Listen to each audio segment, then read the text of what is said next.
मारुतिं नमत राक्षसान्तकम्।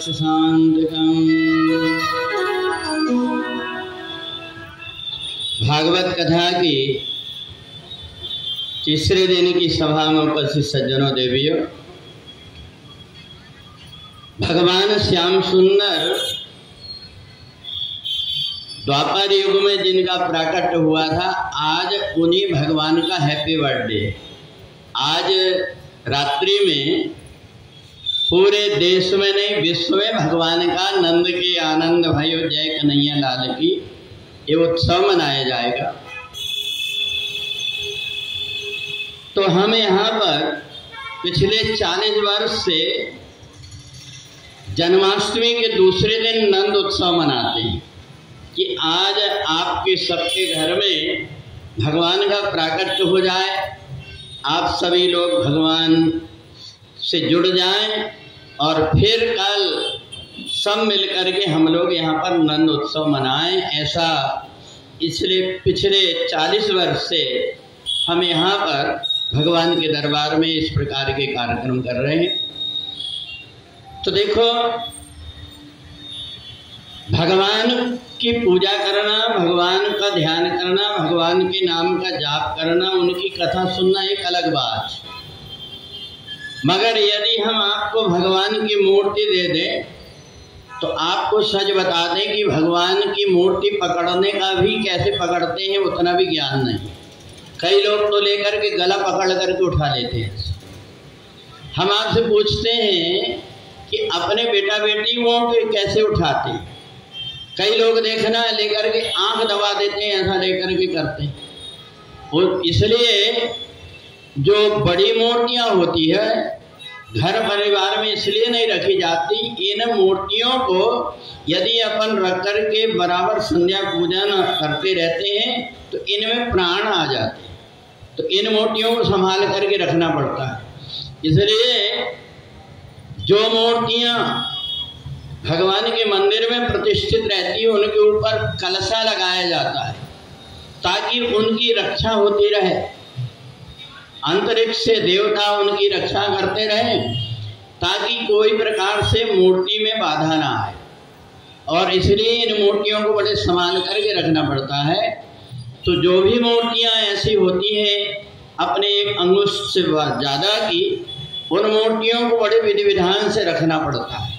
और इतना भी नहीं है, रोज उनको स्नान कराने की जरूरत ऐसा नहीं होती। भगवान इतने बड़े हो जाते हैं, उनको कह दो कि अब हमने आज कर दिए, कल से तुम अपना काम कर लेना, तो वो खुद कर ले। पर उनको संभाल करके रखना अपना काम होता है।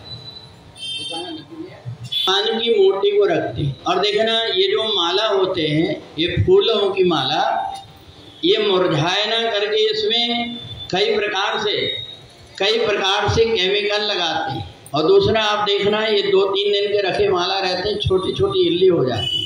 और दूसरा एक बात और होती है कि इन माला को अगर भगवान की मूर्ति में पहना दो तो भुनगे घूमने लगते हैं। इसलिए मैं भगवान की मूर्ति में फूल चढ़ाना ज़्यादा अच्छा समझता हूँ और माला पहनाना उतना आवश्यक नहीं होता। माला तो केवल औपचारिकता है। और आप देखना, जिसको आप माला पहनाते हैं 2 मिनट में उतार के फेंक देता है, तुम्हारे माला का क्या मतलब आया। इसलिए भगवान को 2 फूल अगर हम प्रेम से चढ़ाया, इसलिए गीता में भी कहा पत्रम पुष्पम फलम तोयम। तो इसलिए भगवान की जब कभी हम अपने घर में सेवा करते हैं तो हमको विशेष रूप से ध्यान रखना चाहिए, चाहे छोटी मूर्ति भी हो। बहुत से लोग ध्यान करना कि आप भगवान की ठाकुर जी की जो छोटी मूर्ति है उसको गला पकड़ करके उठाते हुए नहीं। तो ये बताओ, ये अच्छी बात है क्या? फिर सोचते हैं कि हमको इसका फल क्यों नहीं मिला। एक बार एक गांव में एक पंडित जी गणेश जी की मूर्ति स्थापना करने एक सेठ के यहाँ गए। बढ़िया से चांदी की मूर्ति बनाया। सेठ ने कहा, पंडित जी मूर्ति की स्थापना कर दो। तो पंडित जी ने बढ़िया से विधि विधान से गणेश अथर्व शीर्ष करके और बढ़िया मूर्ति को चल प्रतिष्ठा करके बढ़िया पूजन पाठ करके 1-1.5 घंटा पूजन किया। अब सेठ जी बड़े कंजूस थे, उनने निकाले 11 रुपए पंडित जी को दिए।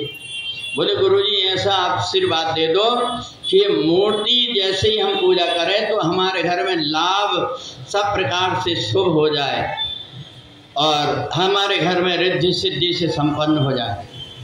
कहा पंडित जी बताओ ये मूर्ति की मैं पूजा करूंगा तो मेरे को फल मिलेगा कि नहीं? पंडित जी ने कहा मेरे को लगता नहीं। बोले कैसे? बोले मैंने 1.5-2 घंटा पूजा कराया तुझे मूर्ति के कारण 11 रुपए मिले, और तुम कितनी देर करोगे पूजा?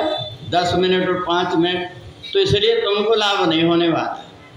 तो इसलिए देखें, हम मूर्ति तो घर में रख लें, परंतु हमें इस बात का ध्यान रखना पड़ता है कि जैसे हमारे परिवार का कोई सदस्य होता है, ऐसी भगवान की मूर्ति अगर रखो तब तो तुम्हें मूर्ति का जरूर फल मिलेगा। जब कभी जाने लगे, कहा गोपाल जी हम जरा जा रहे हैं, आप बैठना। और जब लौट करके आए तो भी आकर के गोपाल जी से कहे कि हम आ गए वापस। तो जैसे हमारे अपने परिवार के सदस्यों को, बेटा बेटियों को बुला करके बोलते हैं, ऐसे परमात्मा से नाता जोड़ना। तो इसलिए आज उन्हीं भगवान श्याम सुंदर का आज जन्मोत्सव पूरे देश विदेश में मनाया जाएगा। कल मैंने आपको राजा